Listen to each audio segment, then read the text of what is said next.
Hi అండి అందరికీ welcome to my channel. Today paneer కర్రీని టేస్టీగా ఎలా చేయాలో ఈ వీడియోలో చూద్దాం. ముందుగా అయితే పన్నీర్ ముక్కల్ని కట్ చేసి తీసుకోవాలి.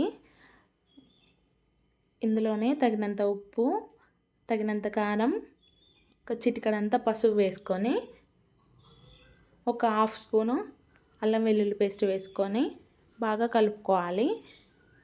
ఇలా మ్యారినేట్ చేసుకున్న దాన్ని పక్కన పెట్టుకోవాలి. గ్రేవీ కోసం 2 పెద్ద సైజు ఉల్లిపాయలు తీసుకొని వాటిని సన్న ముక్కలుగా కట్ చేసుకోవాలి. 4 టమాటాలను కూడా తీసుకొని వీటిని కూడా ముక్కలుగా కట్ చేసుకోవాలి.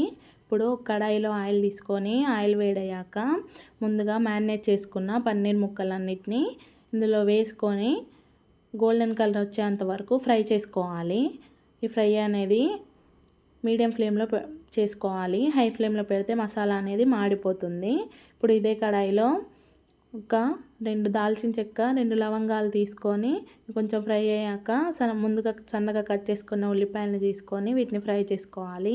ఉల్లిపాయలు కూడా ఫ్రై అయ్యాక ముందుగా కట్ చేసి పెట్టుకున్న టమాటా ముక్కల్ని వేసుకొని ఇందులోనే ఒక 5-6 జీడిపప్పు పలుకుల్ని కూడా వేసుకొని టమాటాలు అనేది మెత్తగా మగ్గాలంటే కొద్దిగా సాల్ట్ వేసుకుంటే త్వరగా ఉడికిపోతాయి. టమాటాలు అనేది మెత్తగా ఉడికాక గ్యాస్ ఆఫ్ చేసుకొని పూర్తిగా చల్లారనివ్వాలి. చల్లారాక దీన్ని మిక్సీ జార్లో వేసుకొని మెత్తటి పేస్ట్ లాగా మిక్సీ పట్టుకోవాలి. ఇప్పుడు కడాయిలో ఆయిల్ తీసుకొని ఆయిల్ వేడయ్యాక ఒక 2 లవంగాలు, ఒక 2 దాల్చిన చెక్క, బిర్యానీ ఆకు వేసుకొని ముందుగా మిక్సీ పట్టుకున్న పేస్ట్ని ఇందులో వేసుకొని ఫ్రై చేసుకోవాలి.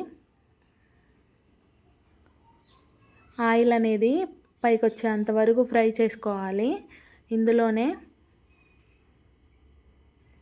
ఒక స్పూను అల్లం వెల్లుల్లి పేస్ట్ వేసుకొని ఇది కూడా పచ్చి వాసన పోయేంత వరకు ఫ్రై చేసుకోవాలి.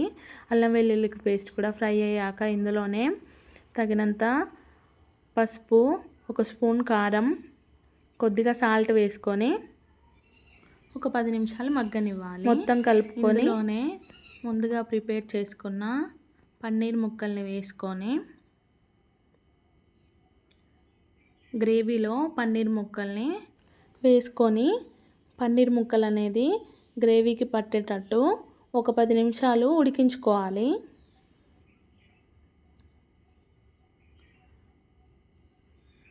ఇందులోనే ఒక గ్లాస్ వాటర్ వేసుకొని వాటర్ అనేది కొంచెం తక్కువగా వేసుకోవాలి. చిక్కగా ఉండాలి గ్రేవీ అనేది. పల్చగా ఉంటే అసలు టేస్ట్ బాగోదు. ఈ గ్రేవీ కొంచెం ఉడికేటప్పుడు ఇందులోనే హాఫ్ స్పూన్ గరం మసాలా, ఒక spoon milk cream, kasuri methi వేసుకోవాలి. కసూరి మేతి కూడా తక్కువగా వేసుకోవాలి. ఎక్కువగా వేసుకుంటే కూర అనేది చేదు వస్తుంది.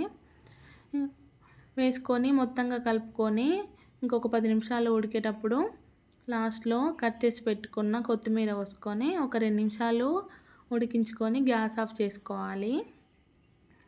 ఎంతో టేస్టీగా ఉండే పన్నీర్ కూర రెడీ అయినట్టే.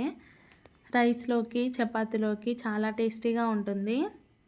నా వీడియో మీకు నచ్చినట్లయితే లైక్ చేయండి, షేర్ చేయండి. ఇలాంటి మరిన్ని వీడియోల కోసం నా ఛానల్ని సబ్స్క్రైబ్ చేయండి.